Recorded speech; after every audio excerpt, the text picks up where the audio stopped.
Bibliomancy time. Which book?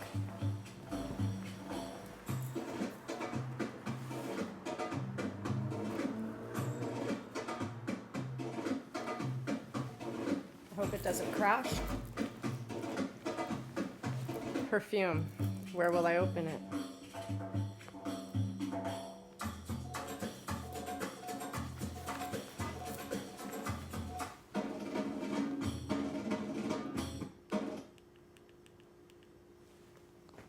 Naturally.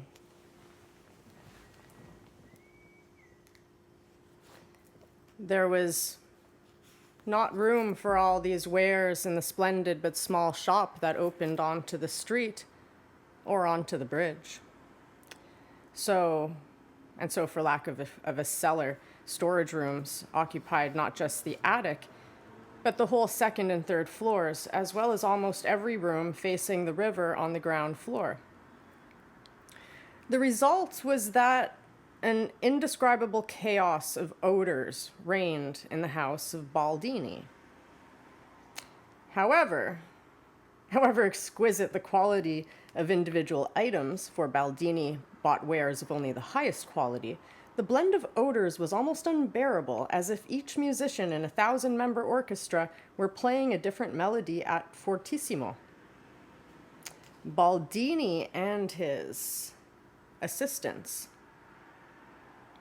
were themselves inured to this chaos like aging orchestra conductors, all of whom are hard of hearing, of course, and even his wife, who lived on the 4th floor, bitterly defending it against further encroachments by the storage area, hardly noticed the many odors herself anymore.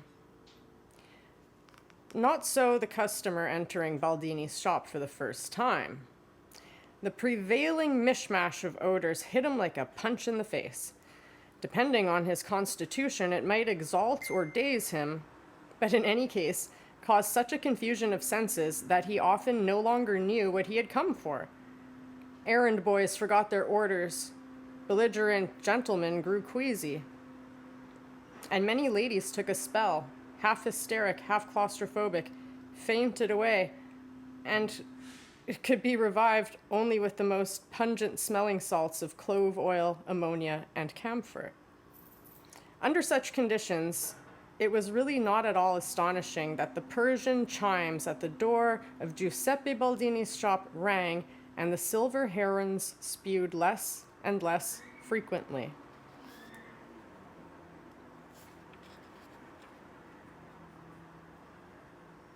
Chenier! Baldini cried from behind the counter, where for hours he had stood rigid as a pillar staring at the door. Put on your wig!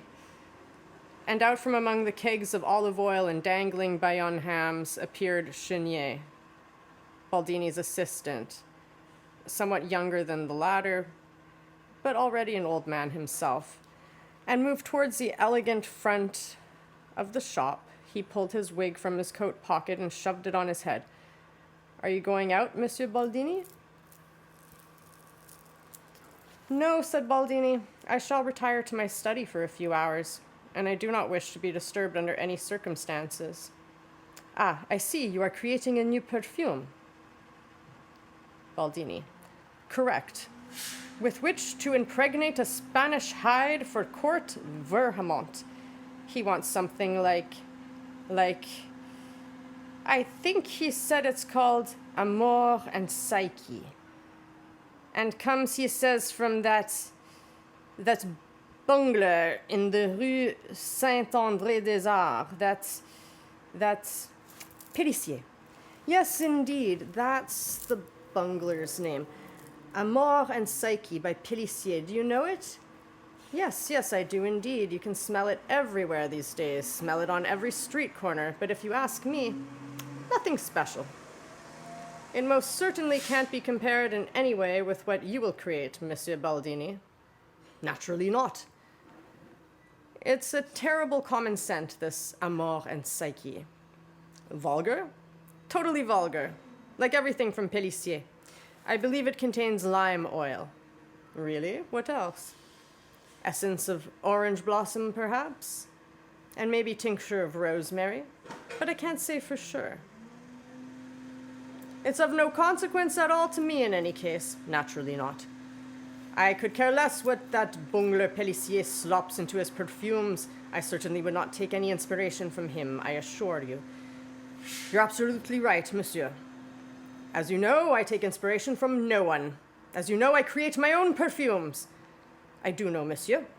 I alone give birth to them. I know.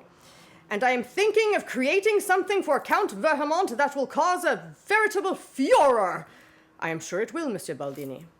Take charge of the shop. I need peace and quiet. Don't let anyone near me, Chenier. And with that, he shuffled away. Not at all like a statue, but as befitted his age, bent over, but so far that he looked almost as if he had been beaten, and slowly climbed the stairs to his study on the second floor. Chenier took his place behind the counter, positioning himself exactly as his master had stood before, and stared fixedly at the door. He knew what would happen in the next few hours. Absolutely nothing in the shop. And up in Baldini's study, the usual catastrophe. Baldini would take off his blue coat drenched in frangipani, sit down at his desk, and wait for inspiration. The inspiration would not come. He would then hurry over to the cupboard with his hundreds of vials and start mixing them haphazardly. The mixture would be a failure. He would curse, fling open the window, and pour the stuff into the river. He would try something else. That too would be a failure. He would then rant and rave and throw a howling fit there in the stifling odor-filled room. At about 7 o'clock, he would come back down, miserable, trembling, and whining, and say, Chenier, I've lost my nose. I cannot give birth to this perfume. I cannot deliver the Spanish hide to the Count. All is lost. I am dead inside. I want to die. Chenier, please help me die. And Chenier would suggest that someone be sent to Pelissier's for a bottle of Amour and Psyche. And Baldini would acquiesce, but only on condition that not a soul should learn of his shame. Chenier would swear himself to silence. And tonight they would perfume Count Vermont's leather with the other man's product. That was how it would be, no doubt of it, and Chenier only wished that the whole circus were already over. Baldini was no longer a great perfumer. At one time, to be sure, in his youth, 30, 40 years ago, he had composed Rose of the South and Baldini's Gallant Bouquet, the two truly great perfumes to which he owed his fortune. But now he was old and exhausted and did not know current fashions and modern tastes, and whenever he did manage to concoct a new perfume of his own, it was something totally old-fashioned, unmarketable stuff that within a year they had to dilute 10 to 1 and peddle as an additive for fountains. What a shame, Chenier thought as he checked the sit of his wig in the mirror. A shame about old Baldini. A shame about his beautiful shop, because he's sure to ruin it. And a shame about me, because by the time he has ruined it, I'll be too old to take it over. Giuseppe Baldini had indeed taken off his redolent coat, but only out of long-standing habit. The odor of frangipani had long since ceased to interfere with his ability to smell. He had carried it about with him for decades and no longer noticed it at all. And although he had closed the doors to his study and asked for peace and quiet, he had not sat down at his desk to ponder and wait for inspiration, for he knew far better than Chenier that inspiration would not strike. After all, it never had before.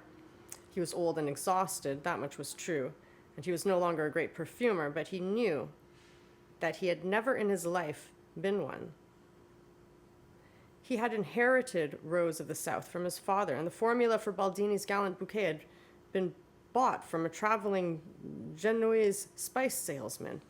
The rest of his perfumes were old familiar blends. He had never invented anything. He was not an inventor. He was a careful producer of traditional scents. He was like a cook who runs a great kitchen with a routine and good recipes, but has never created a dish of his own. He staged this whole hocus pocus with a study and experiments and inspiration and hush-hush secrecy only because that was part